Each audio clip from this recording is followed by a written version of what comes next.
Les gars, voilà, je viens de parquer le véhicule. Maintenant, je me dirige vers mon espace, ma concession. Un peu loin.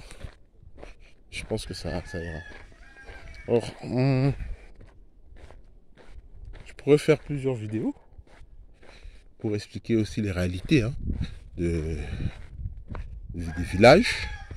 Vivre en Afrique, c'est beaucoup de réalités.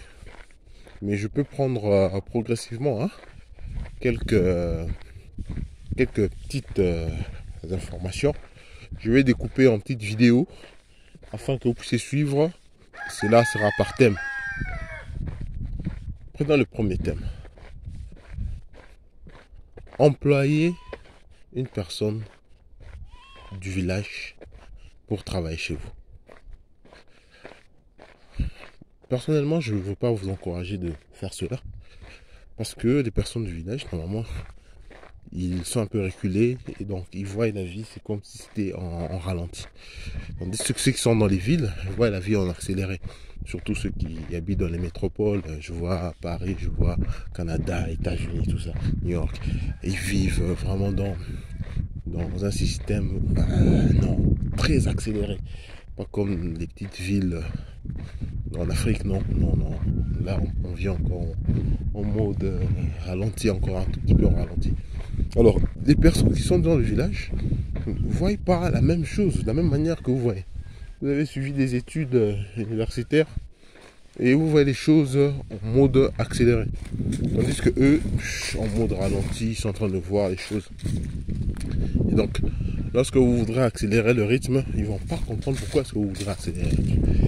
Je peux vous recommander ceci. Parce que vous engagez un villageois dans votre ferme qui prenne juste le rôle de la surveillance. Donc la surveillance des tâches, la surveillance de la parcelle. Il ne faudrait pas qu'il y ait un intrus, il ne faudrait pas qu'il y ait n'importe qui fait n'importe quoi.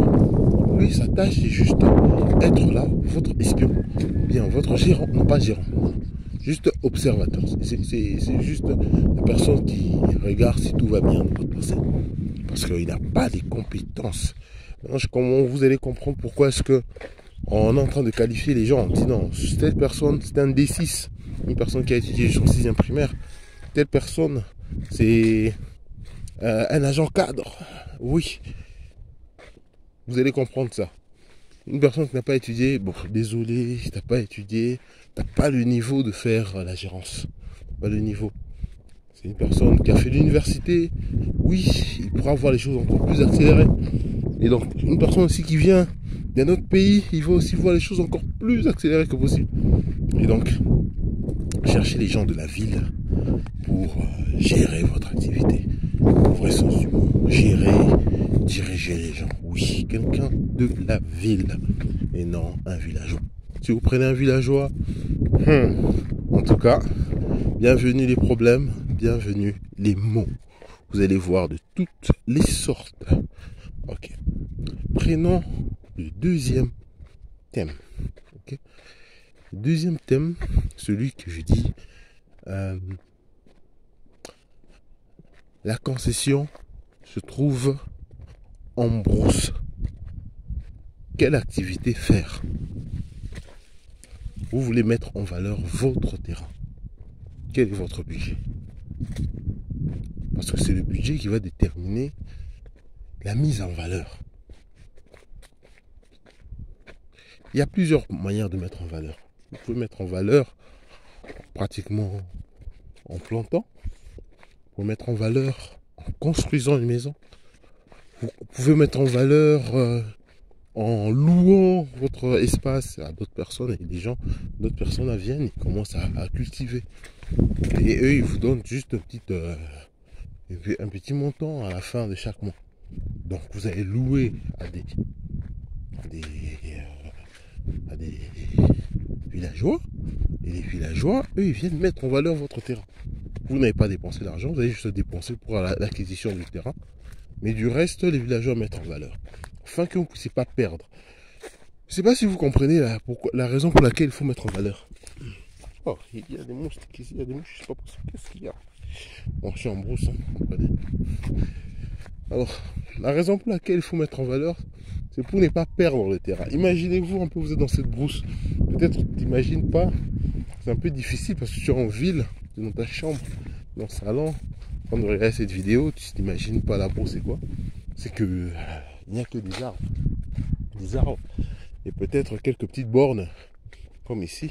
Attends, je te montre les bornes, ça ressemble à quoi? Ça ressemble à ça. Ça a été enfilé dans la terre. Enfilé dans la terre. Voilà. Ouais, t'as vu? Ça, les bornes. Alors, à part ces petites bornes là qui déterminent la parcelle, il n'y a rien d'autre. Maintenant, on te dit mettre en valeur, c'est signifier qu'il y a quelqu'un ici. Ne t'approche pas. Il y a quelqu'un. Alors, pour signifier qu'il y a quelqu'un, mets quelque chose qui montre que tu es en train de travailler sur ce terrain. Afin qu'on ne puisse pas te l'arracher. Lorsque, durant une période, les gens constatent que bien que tu as acheté, tu ne fais rien dans la parcelle, la tendance elle est un peu forte. On aimerait t'arracher le terrain. Mais aussi on regarde, il s'agit de qui? Ok, il s'agit d'André, il s'agit de Patrick. Oh, non, il n'a pas de chapeau, il n'a pas de parapluie, il n'a pas de bâche. Ah, arrachez-le le terrain. Il n'a rien à faire avec ce terrain-là. C'est trop grand pour lui. Il mérite encore d'avoir des parcelles. Et on t'arrache le terrain, tu vas partir avec ça nulle part. Voilà pourquoi tu vois ici, ça c'est les récoltes du maïs. Ils avaient planté et culture en jachère, ils ont incinéré. Ils ont incinéré pour commencer la nouvelle culture. C'est ça. Et moi je me pose la question quelle culture je vais faire. Alors, ok, il y a les véhicules qui passent. Il y a les véhicules qui passent. Alors, je me pose la question, les véhicules qui passent ici, ils sont en train de partir où? Ils partent où? Est-ce qu'ils arrivent jusque chez moi? Parce que s'ils arrivent chez moi, peut-être qu'ils l'ont déjà arraché. Bon, c'est un peu... c'est paniqué. Mettre en valeur ce terrain est vraiment crucial pour ne pas le perdre. Voilà pourquoi vous devez mettre en valeur. Ok, tu viens de lâcher ton terrain. Je sais pas où je l'ai acheté. En Côte d'Ivoire, au Burkina, en RDC. Oh non, j'arrête la blague. Congo, ok. Est-ce que tu l'as mis en valeur après l'avoir acheté? Est-ce que tu mets quelqu'un pour commencer à suivre ta parcelle? Oh non, regarde, ma parcelle se trouve à tel niveau à Kinshasa. J'ai des agents, par exemple, à Kinshasa, qui contrôlent. Lorsqu'on, par exemple, récemment, on a payé 2 parcelles à qui? Ok, on a payé sur Facebook. Mais en fait, lui, il est descendu. Il commence maintenant à faire des suivis, notre parcelle. Progressivement, jusqu'à ce que les jours deviennent plus souriants. On peut mettre quelque chose en valeur là-bas. Mais il faut avoir un suivi. À Lumbashi, moi-même, je suis là. Voilà pourquoi mes propres parcelles, je préfère asseoir moi-même qui les surveille. Voilà, c'est une borne. Juste pour signaler que ici, ça appartient à quelqu'un. Mais quand tu te retrouves dans le terrain, tu vas pas avoir d'autres bornes. Les bornes, c'est pour les limites juste extérieures. Donc, c'est important. Et les bornes qui les mettent, c'est le cadastre. C'est le cadastre, ce ne sont pas des privés. Tu fabriques ta borne et puis tu viens me placer. Non, là tu fais des bêtises. Les terrains qui vendent, ce sont des cadastres, agents cadastres, toujours. Regarde, même si c'est un privé qui veut te vendre sa parcelle, s'il te plaît, va toujours avec un agent cadastre. Va avec un avocat. Fais tout pour qu'il y ait des témoins. Fais tout pour qu'il y ait des témoins. Là, je suis moi-même là, je suis en brousse. Ça fait longtemps que je suis venu ici. Ça fait combien de jours? 2 semaines. 2 semaines, je suis venu ici. Ah, il y a des roues, de camion. Oh là, le camion arrive jusqu'ici. Ah, c'est bien, c'est bien. Comme ça, je pourrais carrément commander du sable, puis venir me déposer, afin de construire quelque chose ici. Faut travailler, faut travailler. Je me suis rendu compte qu'il y a une chose, c'est qu'en Afrique, la vie est tellement facile qu'on n'arrive plus à faire des sacrifices. Ça, je vous fais une deuxième vidéo. S'il y a possibilité, vous cliquez d'abord sur un j'aime pour m'encourager. vous vous abonner aussi pour suivre le reste des vidéos. Je vous fais une deuxième vidéo sur pourquoi en Afrique la vie elle est simple. Et je vous montre aussi des preuves. Ok? On se retrouve dans la prochaine vidéo.